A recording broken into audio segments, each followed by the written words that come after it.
Welcome back to day 3 of Consensus in New York. Right now I'm joined by Samantha Yap of Yap Global, which is an international PR firm representing a lot of fintechs, blockchain, cryptocurrency groups and businesses, and probably many of the people that we've actually interviewed over the past 3 days and seen all around the convention. So welcome to the show. Thank you. Thanks for having me. It's lovely to have you here, and we'll be back right after this.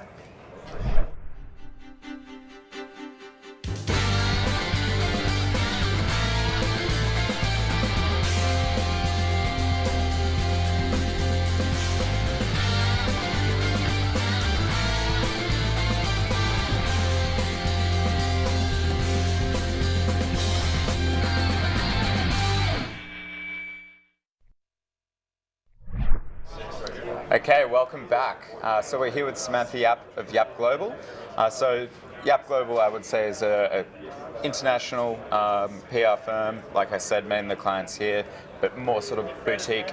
And I know that you started maybe 2-3 years ago, is that right? Yep, I started about a year ago. About a year ago. And you've got a bit of a different approach, I would say. You've got a background in journalism. Yeah. How does that inform your sort of approach to PR in the crypto space? Yeah. So I used to work as a journalist. I'm actually from Melbourne, but Yep. I worked as a journalist in Singapore, and I used to cover politics and current affairs. And then when I fell into fintech PR, when I moved back home to Melbourne, that's when I started getting into like blockchain, Yeah. crypto, and me bringing my journalism background really shapes the way we tell stories for emerging technology startups.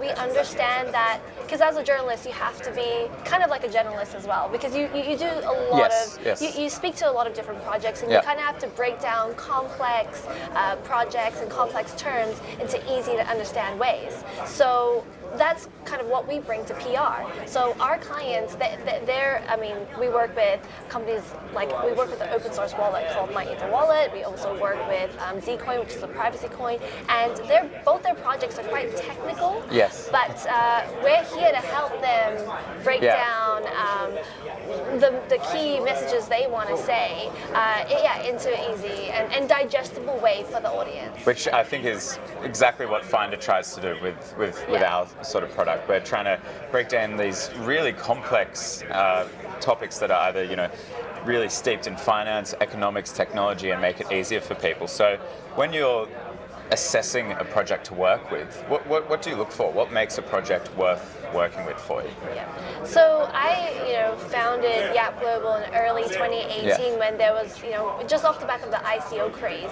And at that time, there were a lot of projects that were really amazing ideas, but they didn't have a use case, and they didn't have customers yet, or they didn't have a product or even a proof of concept yet. Mm-hmm. So when we look for projects, we want to make sure we find projects that have actual tangible proof of concept and have something to show, because we understand that journalists like yourself want to see the projects put in place. Otherwise, it's just a really amazing idea that Otherwise, it's vaporware. It's a white paper. It's vaporware. Yes. So I exactly. guess we look for that. Yeah, that kind of feeds into my next thing. What's your philosophy of how you bring cryptocurrency to the masses? How you explain it? Yeah. That sort of. You kind of answered it a bit there. But yeah.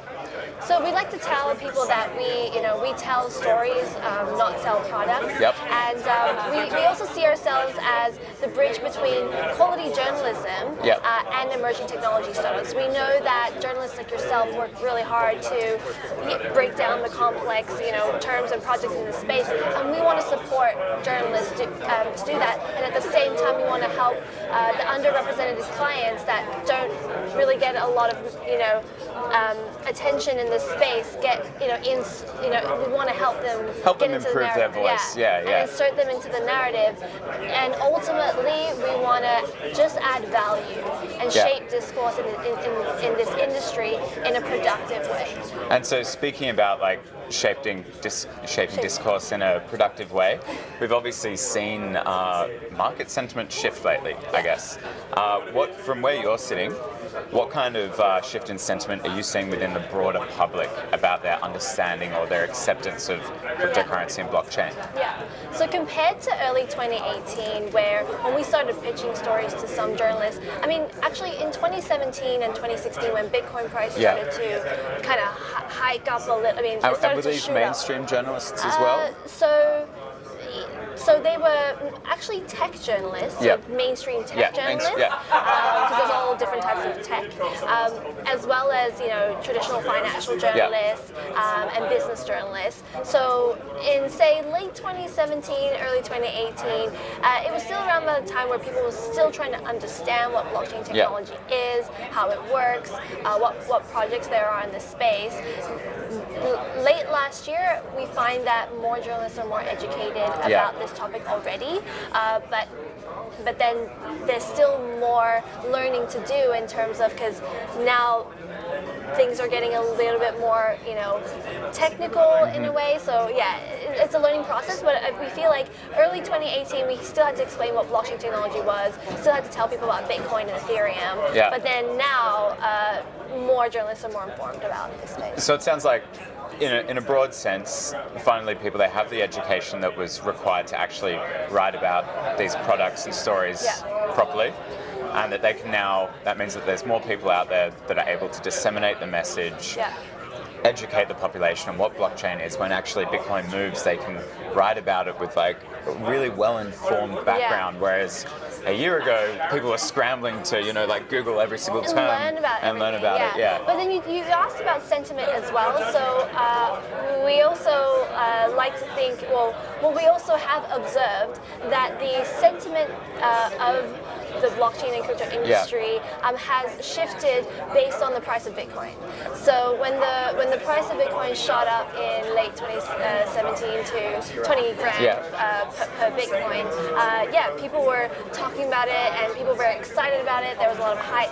And then when it kind of fell and crashed, you started to see traditional media outlets, I won't name who, but kind of take the skeptical stance on it, going, we told you so. There was a lot of bashing. This is a bubble. Yeah, there was a lot of bashing of the industry.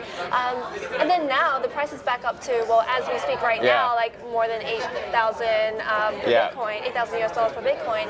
And now people are getting excited again, and some people are saying, we're gearing up for the next bull run. So it really also depends on where the price of Bitcoin is, to be honest. So do you think it's really just the hype machine's back, in a sense? Or do you think it's more substantial this time? What do you think has caused this change in sentiment? Because I've got to say, I work in the industry and I can't figure it out. Yeah. I've been asking everyone.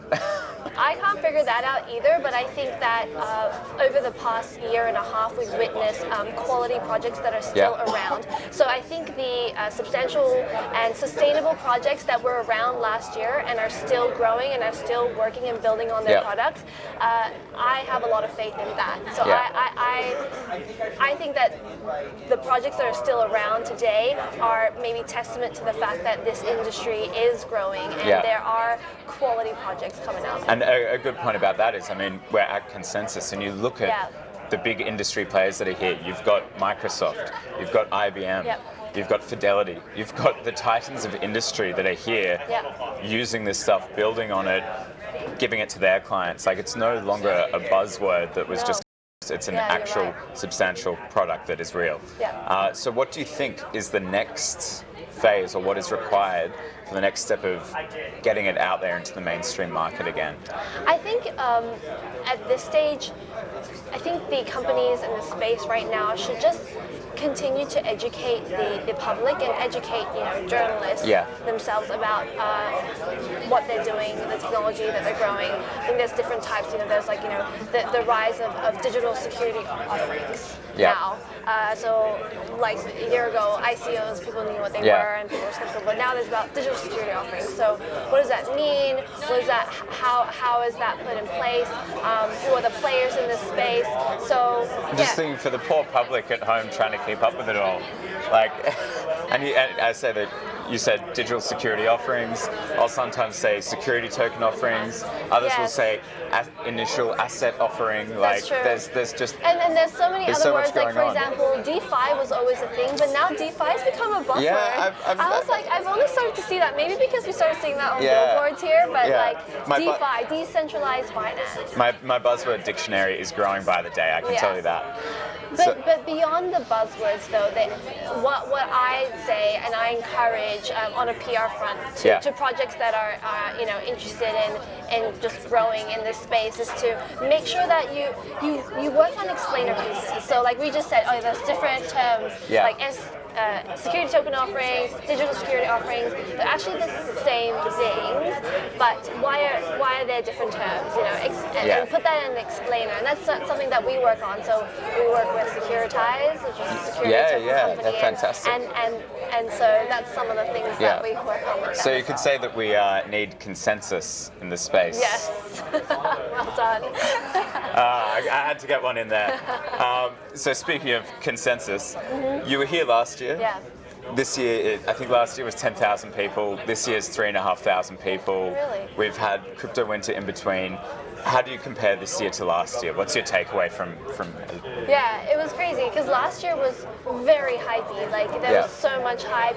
It was really crowded as well. Like we wouldn't actually have this space right now in this moment. Yeah. But and so and now that there's still projects around, but I actually feel like I've gotten more quality conversations out of this year's conference. I actually have had time to sit down with new projects that I haven't met before, or even just meet other journalists in the space that are covering it. So I actually prefer it now. Like, and I don't see it as a bad thing because people go, there were 10,000 people that were in the space and interested. I see more of it's a filtered crowd now. Yeah, I like it. I like it too because I think I've only been pitched to only twice out of all the conversations I've had, and most of them have actually just been substance, people interested, and then if I was interested, great, but none of the real shilly sort of people promising you the moon. And the mood is definitely kind of quieted down now, but last year I remember I went to a Ripple party with Snoop Dogg. Awesome. Okay. Well, there were a lot of crazy parties, and there was also a boat party that went around the Statue of Liberty. Okay, well I hope that comes back next year because I want some of that. Maybe the next year for the next bull run, if it happens. I'm not saying anything, I don't give any investment advice. So speaking of next bull run, the last question we ask all our guests, as I'm sure you're aware, is on New Year's Eve at the end of this year when the clock strikes 12, what do you think the price of Bitcoin will be? I'm not going to name a price, but I think that Bitcoin price. Here, okay. Are we going to have Snoop Dogg next year? Or are we going to have, I don't know, I can't even think of a low-key rapper, but pick a rapper that'll be here next year and that can be your price target of how big you think it's going to get. Kanye West. Oh, you think we're going to have Kanye next year? Okay. All right, that's a pretty hot prediction. Or maybe because of Kim Kardashian. All right, well, thank you. It was awesome to have you on. First person that's used a rapper for a Bitcoin price. And I can't believe I said Kim Kardashian. All right. Anyway. We'll be back with more after this. Bye.